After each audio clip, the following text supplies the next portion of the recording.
Welcome, Eagles everywhere, to a rainy NovaCare complex here in South Philadelphia. Our continuing coverage of the 2022 Philadelphia Eagles presented by DraftKings. On this Thursday, I'm Eagles insider Dave Spadaro along with Fran Duffy, and we getting ready for the Washington Commanders. There's Brandon Graham going through the pre-practice stretch. Fran, everybody getting the cobwebs shaken out and focus on Washington after that big win on Monday night against the Minnesota Vikings. And what a big win that it was, Dave. It was great going through that film on Tuesday and kind of going through what are the big takeaways. There was so much to break down on both sides of the football, and I think we can get into a little bit of that here today. Absolutely. We welcome everyone from wherever you are. The Eagles are 2-0. Everyone very excited about the start for this football team. Obviously, the NFC East is a different animal. These games against Washington at FedEx Field have traditionally, Fran, been free-for-alls, just really knock down, drag them out kind of games. So obviously there's some really cool storylines here. There's a certain quarterback with the Commanders playing, who was the Eagles quarterback in 2016 to 2020, of course, Carson Wentz. That is one major storyline here. Fran, another is just that he's overseeing a passing attack that is among the league's best right now. He's second in the league in passing yards. They've got weapons galore. This Eagles defense, after such an impressive game on Monday night, has nary a moment to let down, or Washington will make the Eagles pay. Yeah, I think when you look at Carson Wentz, I think he's playing relatively well right now. He's got 3 picks in 2 games, but when you look at the way that they are able to move the football up and down the field, it's been kind of a tale of 2 halves in both of these games against Jacksonville and against Detroit. It was more so in the second half in week 2. First half, they came out on fire against Jacksonville in the debut. So I think when you look at this offense, they're probably going into this game saying, we haven't played our best football yet. We haven't played a full 4 quarters yet. You look at those pass-catching weapons, Terry McLaurin, Jahan Dotson, the rookie first-round pick, Curtis Samuel. He's leading the team in targets right now. He's got 20 targets, Dave. And I think when you look at the way that he is used, it is a very tough matchup from a pass game standpoint. Yeah, they don't have a Justin Jefferson, but all these guys are very, very talented players in their own right. And they'll have to do it with an offensive line that will have a bit of a shakeup, and certainly actually a significant shakeup. They lose their starting center. They're going to shift, I guess, a guard to center, so 2 positions that will be under repair for the Washington Commanders against the Eagles front. Fran, let's get into that just a little bit. How significant is the injury to Chase Roulier up front? I think it was an ankle injury. Yes. He's out for the year, I believe. Out for the year, yep. And so they move Wes Schweitzer into from guard to center.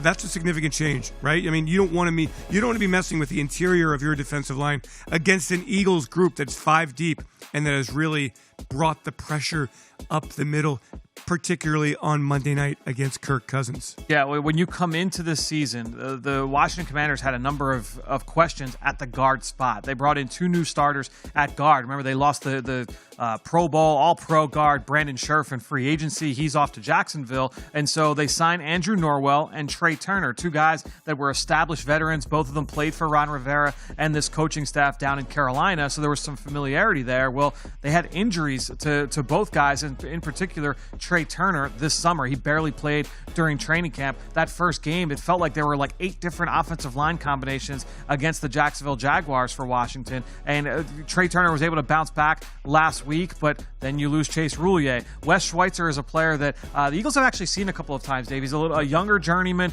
spent a chunk of his time with the Atlanta Falcons as a guard center. So now he's going to step in as the center. But Dave, he was out last week. He had an injury that cost him week 2. So again, it's just kind of a mess for them right now in the interior, but they're going to figure out who the best 5 are and go into this matchup against a very tough Eagles defensive line. The Eagles defense obviously coming back strong, and that guy right there came back amazingly well. I mean, what a game for Darius Big Play Slay on Monday night. One of the great games, honestly, Fran, that I've ever seen a cornerback play. In terms of the level of opposition, the assignment was a very difficult one because clearly every team that plays Minnesota wants to figure out a way to slow down Justin Jefferson. 2 interceptions, 1 at the goal line, 1 in the end zone, points taken off the board, 5 pass breaks up, another opportunity or 2 to have interceptions. Darius Slay, the NFC Defensive Player of the Week, and deservedly so. He was unbelievably great. He was dominant. I think when you look at it, he can win from press. He can win from off. He was outstanding in off coverage against Justin Jefferson.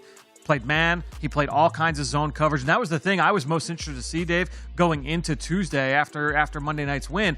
What did they do? What were the different combinations they did from a coverage standpoint against Justin Jefferson and the Vikings? Well, really, it was a whole smattering of different things. It wasn't just one coverage. Hey, this is exactly what we're going to do every single third down. There were times where they double-teamed Justin Jefferson, both with Slay and Marcus Epps working together. There were times where they played zone coverages that had safeties rolled over the top. There were times where they just played, hey, straight man-to-man, Darius Slay, you've got Jefferson, you've got 18 one-on-one, sometimes with a safety in the middle of the field, sometimes with no safety help, and we're going to go all-out blitz. And so that's a huge credit to Darius Slay and the way that he played on Monday night against one of the best receivers in the league. And while the Eagles' defense discusses this week how they're going to play against Washington's offense, the Commanders' defense has to figure out a way to slow, number one, Jalen Hurts, who was absolutely magnificent on Monday night. 399 yards of total offense, doing it with great poise, great confidence. The timing there, Fran, in the passing game. In game one, we saw Detroit go after Jalen Hurts, and he responded by gashing the defense with his legs early and then coming back with his arm. On Monday night, it appeared that the emphasis was more on laying back and letting Hurts try to win from the pocket, and win from the pocket he did. You see that number right there. First player in NFL history to have 300-plus yards, an 80% completion percentage, attempts and produce 2 rushing touchdowns in a single game. I mean, he was not the NFC Offensive Player of the Week. He certainly could have been, really, for either of these 2 weeks. Fran, he has been great. He's seen it all defensively. He puts in the work during the week. Tell me about Jalen Hurts and what you are seeing as we discuss him, second year in the system. We all wait for the big jump, and clearly there has been a big jump. I thought this week on Eagles Game Plan, which will drop on PhiladelphiaEagles.com and Eagles digital channels on Friday, Mike Quick made an excellent point. He said, you look back at week 1 on 3rd and long, how did Jalen Hurts win? Well, he ran for a bunch of first downs. Detroit, they played a lot of man coverage. They were sending a lot of pressure. All right, well, when that happens, I'm going to run. I'm going to beat you with my legs. And then you look what happened in this past week, in week 2. Minnesota, they said, all right, we're not going to blitz as much. We're going to spy you more often. You saw them drop a defensive end at times with eyes on Jalen Hurts. We're going to play more zone coverage, and you have to pick us apart with your arm. What did Jalen Hurts do? He went 6 for 6 on 3rd down and did an outstanding job spreading the football around. That 19-yard completion to A.J. Brown in the first half on 3rd and 13, that's exactly what you're looking for. And so if you're a quarterback that can beat you you can beat defenses with your arm and you can beat defenses with your legs, well, now you're cooking with gas. That's the thing, is when you start looking at this Eagles team, that versatility, that's what makes them so dangerous. And you had so many different receivers that were a big part of this game. You look at the way that they played coverage on defense. Again, I think that's just a consistent theme across the board, just a very versatile team up and down the roster. Fran, it's a team that thus far really has understood its role. And let's talk about it here. Obviously, a lot of balls are going to go A.J. Brown's way. Devontae Smith is going to get his. Quez Watkins gets a couple of balls, one of them a 53-yard touchdown catch. Zach Pascal, I think, has 2 catches this year, both on third down, both converting third downs into first downs. I mean, when your number is called, you must respond in a positive way. Earlier, we saw Miles Sanders, who's been just decisive and confident, focused, extremely productive. Kenny Gainwell's had his. Boston Scott has had his. Everybody's going to get their touches.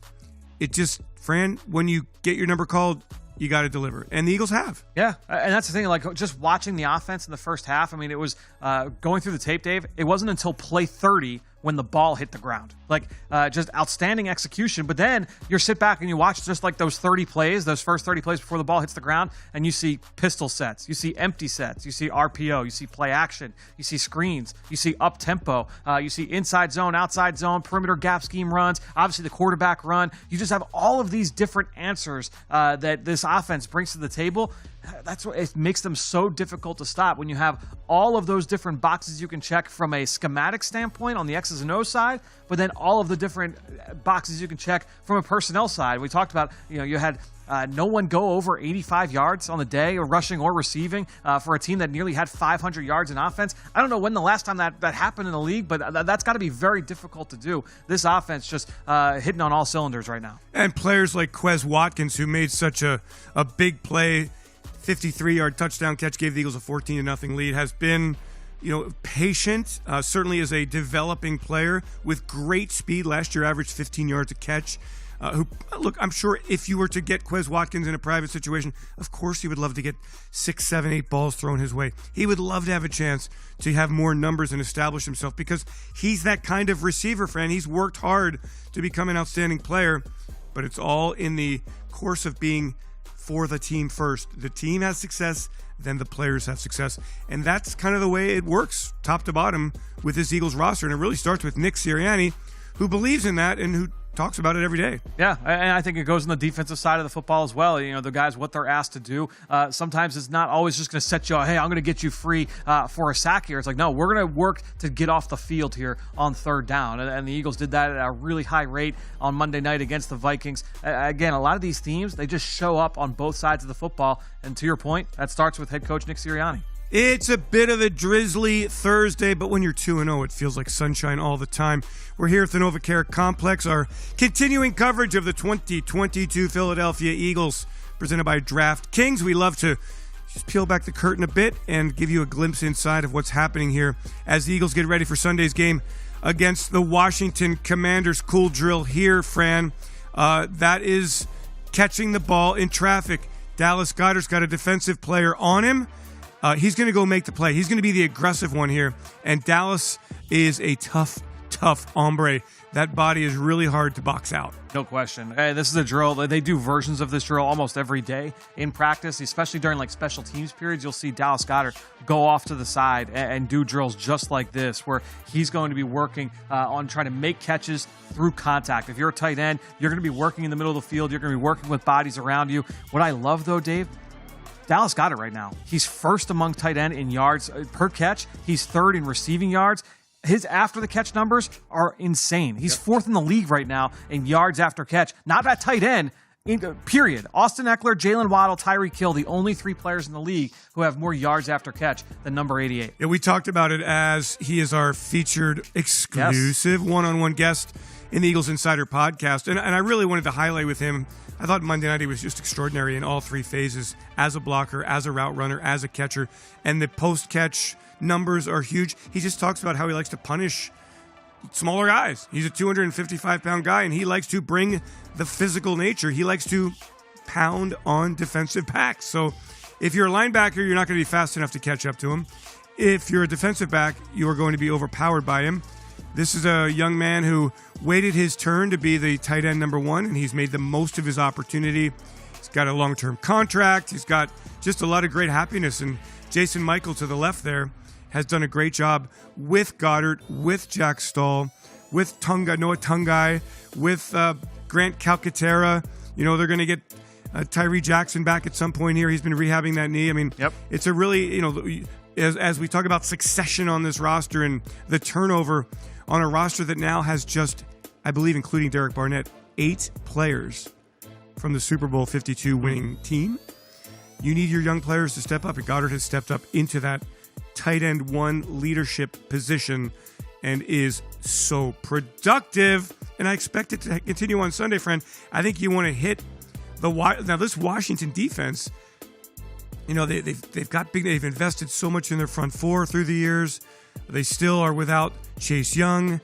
They give up big plays. They're getting gashed in the run game. They're getting crushed. And it seems like there's just a lack of communication in the pass game. What are you seeing studying them in a win over Jacksonville and a loss at Detroit? Well, I think when you look at it from a run game standpoint, I mean, they're 32nd right now in yards per attempt allowed. 7.4 yards per attempt allowed in the run game. Hey, by the way, Detroit hit them on some big ones last week. Yes, right? No question. So I think when you look at Detroit's ability to get to the edge on them, Jacksonville hit a bunch of big runs on them.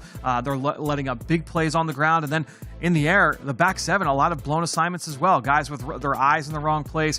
There are matchups to be won there. Their linebackers have really struggled in coverage, and that's something that I think can show up in this game. Remember, how many times do we see Devontae Smith working in the slot against linebackers and safeties against the Minnesota Vikings? So the Eagles have ways. Maybe they don't do exactly that on Sunday, but you know that they can move their players around and try and find some of those favorable matchups. Here against Washington, I think that could be a soft spot.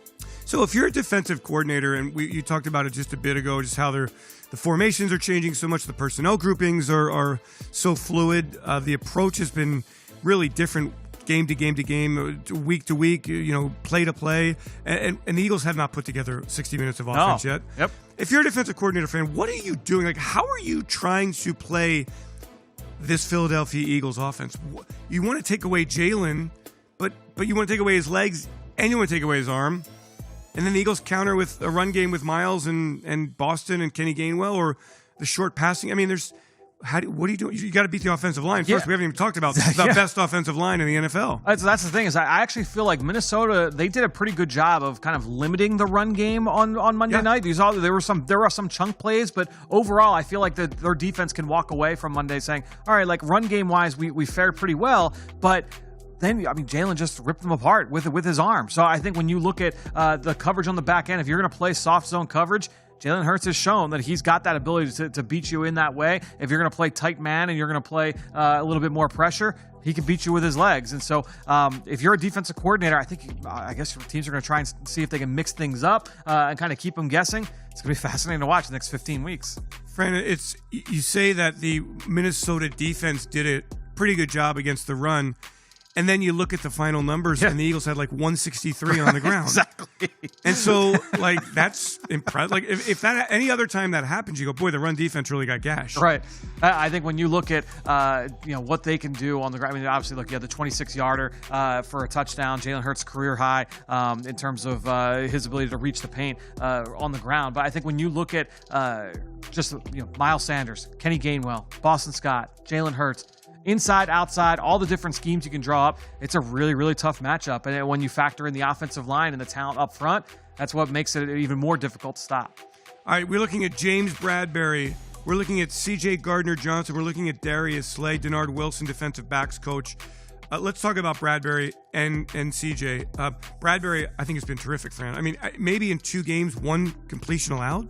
Yeah, he's really been good. So yes, I'm pretty sure that's correct. I was looking at some of the Pro Football Focus numbers, like some of the metrics that just in terms of catches allowed and things like that. But their grades, which people can argue about their grades, and I think that's valid.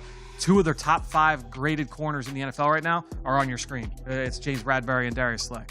And then you add C.J. Gardner-Johnson, who's understanding the defense. And when you have a trust in the back end, in the coverage on the back end, Jonathan Gannon can do a few more things up front here, as we saw maybe a little bit more bring the heat blitz on Monday night. Yep. Had some success. And I thought, again, Kirk Cousins, who is so dangerous, when you take the foot, it didn't necessarily result in sacks. There was, 2 sacks in the game, 1 on the very final play. Yep. But 3 takeaways, missed throws, some drops, of course, from the Vikings. I just like getting pressure up in his face was so important on Monday. And I think the Eagles need to do that with Carson Wentz. We know that Carson Wentz's game is a bit helter-skelter. He wants to hold the football and make something great happen.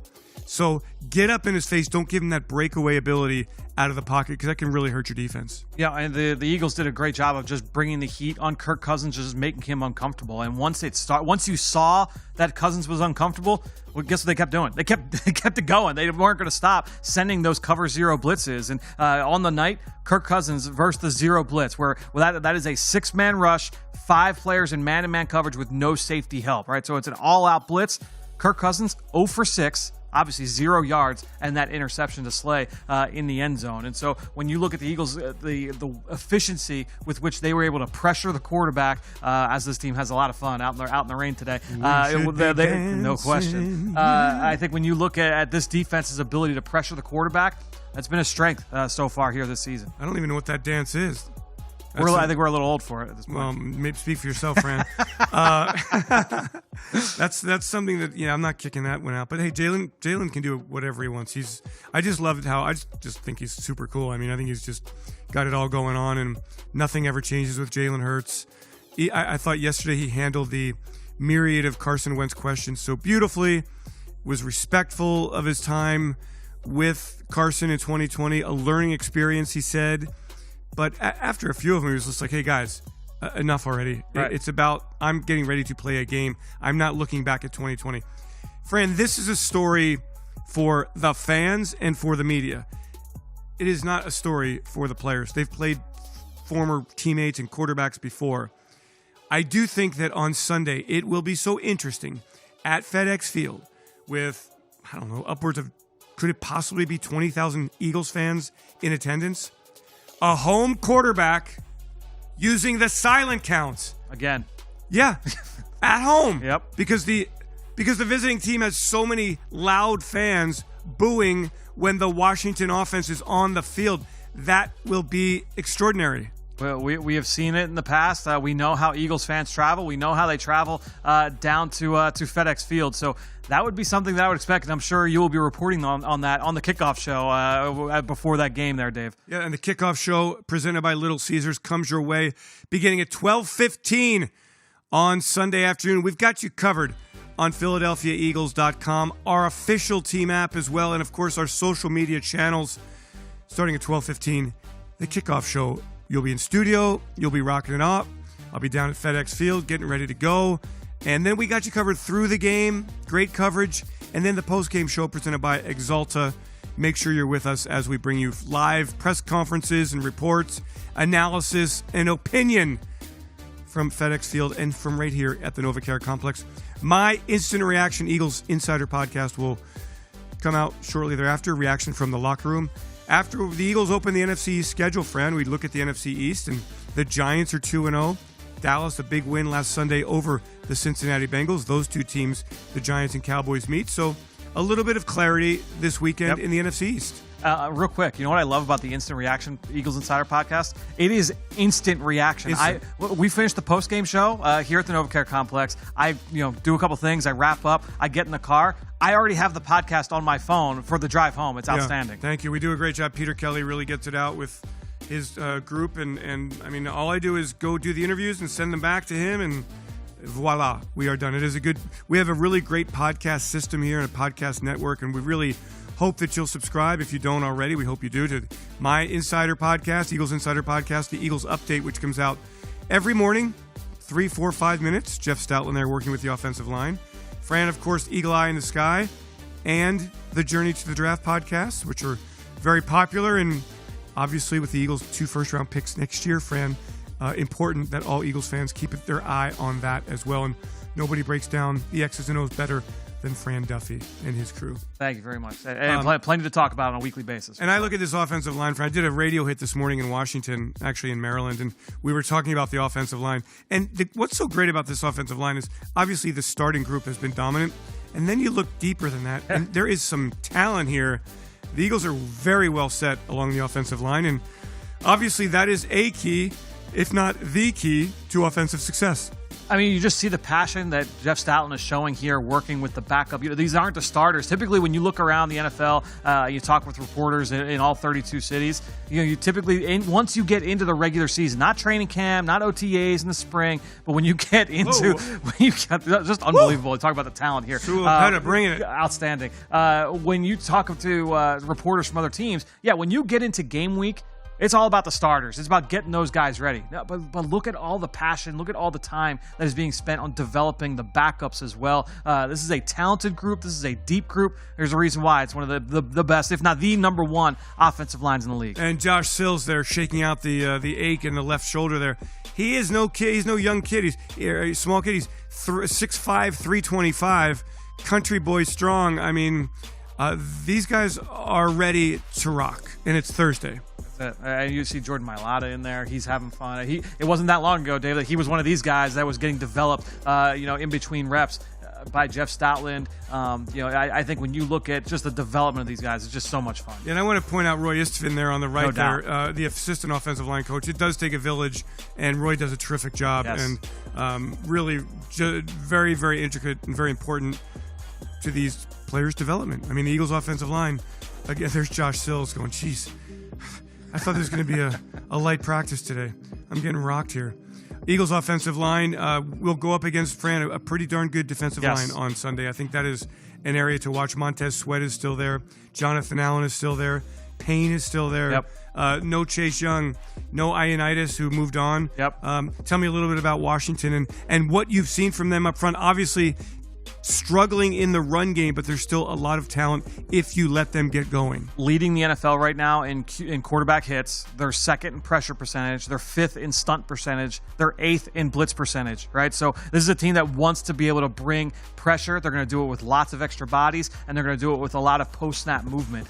You talk about the talent up front. Daron Payne and Jonathan Allen, both guys were top 15 picks from the University of Alabama, so a lot of guys on this team familiar with those two players. But when you look at both, Allen is just rock steady. He is the same guy each and every day. He was really, really good in week one, got dinged up. I believe it was a hamstring injury, Dave, and he was on the injury report a week ago. Didn't look quite the same in week two. We'll see if he's a little bit healthier here this week for this matchup. Daron Payne, number 94, he's an unbelievable talent. When you look at his highs, he's one of the best players on that team. When you look at it, but he's just a little bit more high variance in terms of what he's putting out on a down by down basis. But his best is outstanding, and so he is a guy that can win with power. He can win with quickness. He's going to be a tough matchup on the inside against both Jason Kelce and the two guards because they'll move them all around. I talk about all the different stunts and things that they'll do up front. So a lot to get ready for with this matchup. Well, there is your appetizer. The main course comes Sunday at 1 o'clock.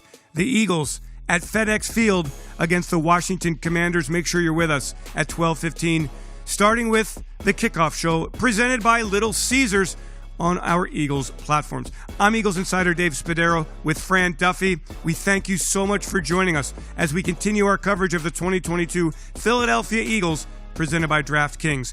Everyone, thanks so much for joining. Have yourselves a great Eagles day. Fly, Eagles, fly, and go Birds!